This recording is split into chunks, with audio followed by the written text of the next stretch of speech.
If you're like me, you will have experienced frustration or burnout with sim racing when things don't go your way, you get taken out of a race, you're just not as fast as you think you should be. It gets frustrating, especially when your ratings go down at the end if you're doing an online ranked race. So here are my 5 sim racing New Year's resolutions, which are things that I've tried to incorporate over the last year or so, which might help you to enjoy the game a bit more if you're having these frustrations on a regular basis. So let's dive into it. Firstly, is one that I probably need to work on the most here, is adopting a positive attitude towards your competitors. Obviously it's frustrating when you get in contact with another driver and you probably feel like it wasn't your fault in the first instance, and maybe it wasn't. Either way, these things are frustrating, but honestly, the other driver probably is just making a mistake. We all make mistakes, we all end up hitting another driver once in a while, and sometimes it doesn't end too well for either us or the other driver or both. So bear that in mind next time you get taken out, is that these things do happen. It's not usually a personal slight. Obviously it's a bit different if it's a blatant intentional wreck, that's something different, but most incidents when racing together with people are probably not intentional or malicious. It's just one of those things. So to bear that in mind next time you get hit and you feel like it wasn't your fault, take a moment in your head to think, no wait, this person hasn't just tried to take me out completely. Yeah, it's unfortunate, but we can move on from this. It's not like it's the end of the world. At the very least, take a moment to wait until the end of the race if you're not already out of the race. Watch the replay, give yourself a few moments before doing anything regarding the incident. Chances are you will cool off and realize before very long that it wasn't that much of a big deal. Next up is to detach your rating from whether or not you're enjoying the game. So if you're in iRacing or LFM or ranked systems like that, you will have a rating. In iRacing it's the I rating, of course, and when you see this number go down, it's not fun. It's never really enjoyable to see the big red number at the end of the race, obviously.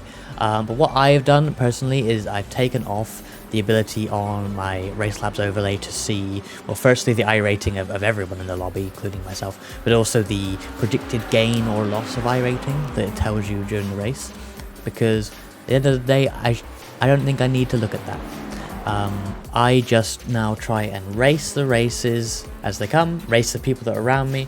Obviously, like in iRacing, for example, I know who is higher rating because of the car numbers. They tell you, car number 1 is obviously the highest rated. So I know that, but I don't know exactly their rating. And I don't know how much I'm going to gain or lose in any given spot. I'm just focusing on getting my best position, which you're probably doing anyway. But I'm not going to see that red number halfway through the race and think, oh no, it's going to go down at the end if I don't improve, and then perhaps overdrive trying to get into a better spot than what I can actually achieve in this race. I just try and get whatever I can, the best performance that I can, and well, if it is a red number at the end of the race, then so be it. I often don't actually look at my result, at least immediately after the race anymore. I kind of forget to look at the change, which I think is good for me because I'm just not worrying about it. Number 3 is to embrace every incident as a learning opportunity. Often when you get into an incident with another driver, it's easy to think, oh well, that wasn't my fault. And perhaps it wasn't your fault. However, in the lead up to the incident and then sort of during the incident itself, there are maybe things you could have done to avoid the incident in the first place. So these include observing some sort of dangerous looking maneuvers by drivers up ahead, which then may form into a crash which you're then arriving at the scene of, or battling hard with someone who hasn't been showing you much respect, showing you much space, and you kind of can tell that eventually if you carry on battling them this hard, they're going to run you off the road. Things like this, just a couple of examples, but it's important to look at these incidents that you have and think, well, how could I not have been in a dangerous position in the first place? I think that's rather important to finishing more races. If you're having trouble with feeling like you're getting in incidents all the time and not finishing races, this is a very important thing to observe in your own driving, to try and find yourself reaching the end of the races more often. Number 4 is to practice staying calm during races. Easier said than done, obviously, but I find it myself when I see the pace of other people particularly, and they're just edging away from me, in that early point of the race with a long way to go. it gets to me early on and I start thinking, oh well, I'm never going to catch up, you know, etc, etc, all of this. And really what I got to do is focus just on running my laps, hitting those apexes, nailing those braking zones. Obvious stuff really, but it's just something that is I'm always trying to keep in mind more and more, and would be a good New Year's resolution as well. If you find yourself getting frustrated early race, which leads to more mistakes, and it leads to overdriving the car a bit, and then cooking the tires, and then it just gets worse, focus on identifying that feeling when it starts and trying to squash it if you can, or at least put it to the back of your mind and just focus on the job at hand. Probably it will result in a more consistent run, a more consistent stint, and probably a better race result at the end of it as well.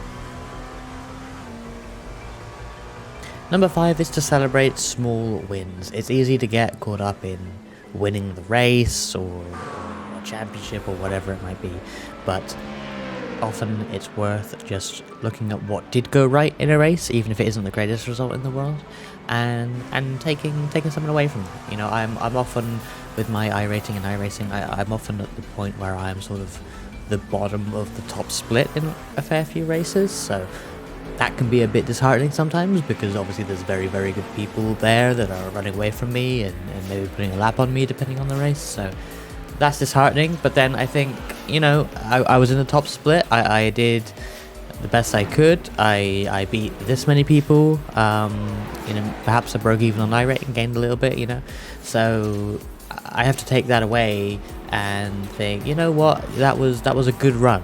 You know, it wasn't a win, I didn't suddenly become esports level or anything like that, but I had a good run, and you know, maybe next time I'll go a little bit further.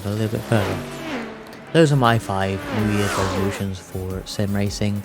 Let me know if these are helpful, or if you have any resolutions of your own that you're taking into account for sim racing in the comments below. I'll see you in the next video.